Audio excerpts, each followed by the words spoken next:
आज हमें पढ़ना है आयनिक रेडियस। कल हमने एटॉमिक रेडियस के बारे में पढ़ लिया था। तो किसी भी एटम में न्यूक्लियस से लेकर आउटर मोस्ट सेल के बीच का जो डिस्टेंस होता है वो क्या कहलाता है, एटॉमिक रेडियस। तो उसी तरीके से आयनिक रेडियस है, सिर्फ इसमें क्या होगा, आयन होगा। The effective distance from the centre of the nucleus of an ion upon which it has an influence on its electron cloud is called its ionic radius। तो किसी भी सब्सटेंस में पाए जाने वाला आयन, तो आयन के न्यूक्लियस यानी सेंटर से लेकर उसके आउटर मोस्ट सेल जहां पे इलेक्ट्रॉन क्लाउड हो यानी इलेक्ट्रॉन बहुत ज्यादा है और जहां पे इलेक्ट्रॉन पाए जाने की संभावना सबसे ज्यादा होती है, उस वहां तक के बीच की दूरी क्या कहलाती है, आयनिक रेडियस कहलाती है। ठीक है। The distance between the nucleus of an ion and the valence electron in ionic form is called ionic radius. या फिर हम कह सकते हैं कि न्यूक्लियस, आयन के न्यूक्लियस और वैलेंस इलेक्ट्रॉन सेल यानी आयन में जो सबसे बाहर जो वैलेंस इलेक्ट्रॉन सेल होता है उसके बीच की डिस्टेंस आयनिक रेडियस कहलाती है। Inter ionic distance is measured between oppositely charge ion by X ray. अगर इंटर आयनिक डिस्टेंस निकालना है तो ये अपोजिट चार्ज के बीच में होता है, एक्सरे के जरिए में हम बता सकते हैं। Ionic radius of cation and anion, ionic radius हमने पढ़े। अब ये दोनों ये जो रेडियस होती है वो दो चीजों में भी हो सकती है, कैटायन और एनायन। ठीक है।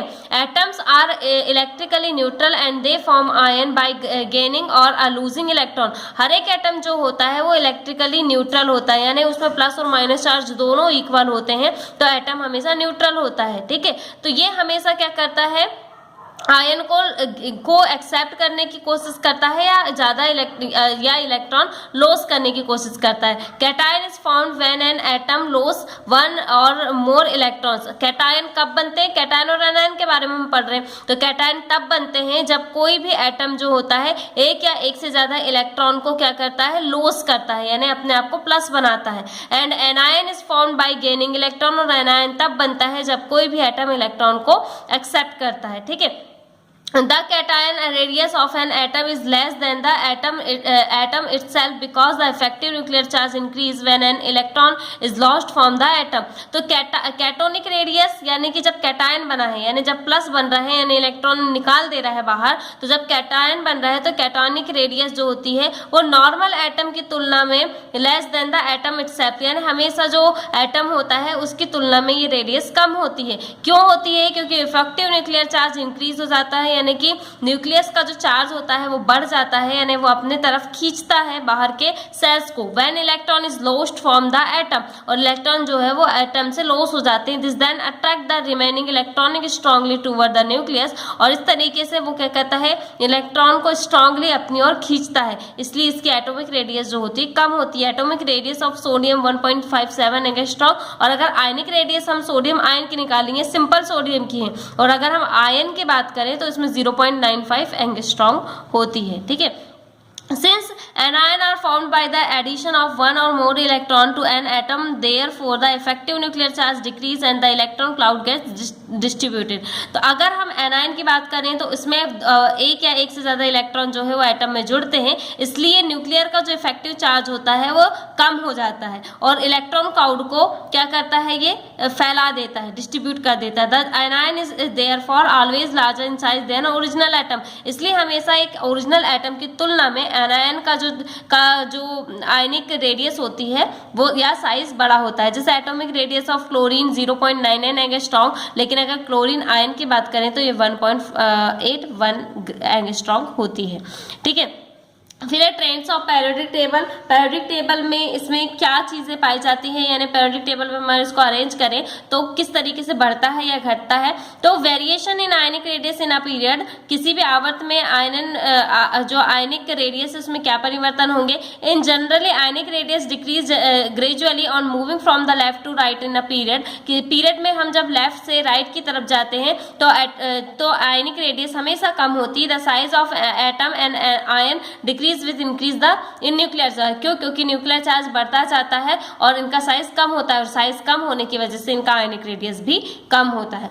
अब हम देखते हैं किसमें variation in ionic radius in a group में क्या होता है, ionic radius generally increase on moving down the group. जब भी हम ऊपर से नीचे की ओर, जैसे ये ऊपर से नीचे की ओर जब भी हम आते हैं तो क्या होती है, आयनिक रेडियस जो है वो बढ़ती है। This corresponding to the change in atomic radius and this is due to the addition of new orbit in atom. ऐसा क्यों होता है, ऐसा इसलिए होता है क्योंकि इसमें लगातार ऊपर से नीचे जब आते हैं तो एटम की रेडियस बढ़ती है, क्योंकि इसमें नए ऑर्बिटल जुड़ते जाते हैं और ऑर्बिटल जुड़ने की वजह से रेडियस तो जो है वो बढ़ती है।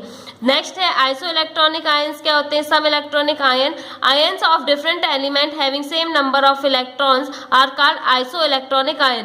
ऐसे आयन जो अलग अलग एलिमेंट के, एक एलिमेंट के नहीं, अलग अलग एलिमेंट के आयन जो है जिनमें अगर सेम नंबर के इलेक्ट्रॉन होते हैं, दो अगर हम एलिमेंट लें और दोनों के आयंस को कंपेयर करें और अगर उनमें सेम इलेक्ट्रॉन नंबर आए तो क्या होगा, इनको आइसो इलेक्ट्रॉनिक आयन कहते हैं। ठीक है, तो जैसे कि nitrogen, oxygen, fluorine, sodium, magnesium, aluminium ion have 10 electron each, सब में 10 इलेक्ट्रॉन है। Hence these ion are iso electronic ion, इनको आइसो इलेक्ट्रॉनिक आयन कहते हैं। The size of these ion decrease due to the increasing in nuclear charge. इनमें nuclear charge बढ़ने के साथ साथ आयन का जो साइज है वो कम होता जाता है। ठीक है, अब पढ़ना है आयोनाइजेशन एंथैल्पी या आयनन एंथैल्पी या आयनन विभव किसको बोलते हैं। अब positively charge nucleus in an atom attract the negatively charge electron. हमको मालूम है कि जो एटम होता है उसका जो न्यूक्लियस होता है उसमें प्लस चार्ज होता है। क्यों? क्योंकि उसमें प्रोटॉन रहते हैं और न्यूट्रॉन तो न्यूट्रल होता है और बाहर की तरफ क्या होते हैं, इलेक्ट्रॉन जो माइनस चार्ज होते हैं।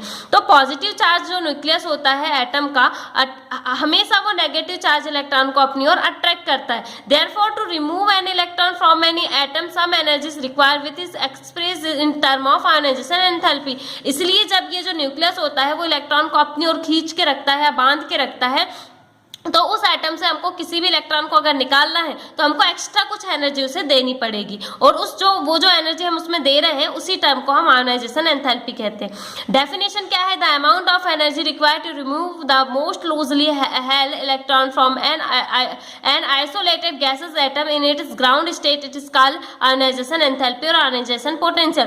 तो energy, the amount of energy require मतलब कि हमको उतनी एनर्जी की जरूरत होती, कब होती है, जब हम एक लूज इलेक्ट्रॉन को एक आइसोलेटेड गैस एटम, कोई एटम है, कोई गैस है, उसका कोई एटम है, उसमें कोई एक इलेक्ट्रॉन लूजली उससे कनेक्ट है, उस इलेक्ट्रॉन को हमको उस एटम से बाहर निकालना है ग्राउंड स्टेट में, यानी कि वो नॉर्मल स्टेट में है, तो हमको कुछ एनर्जी देनी पड़ेगी और जितनी भी हम एनर्जी देते हैं उसी को हम आयोनाइजेशन एंथैल्पी या पोटेंशियल कहते हैं।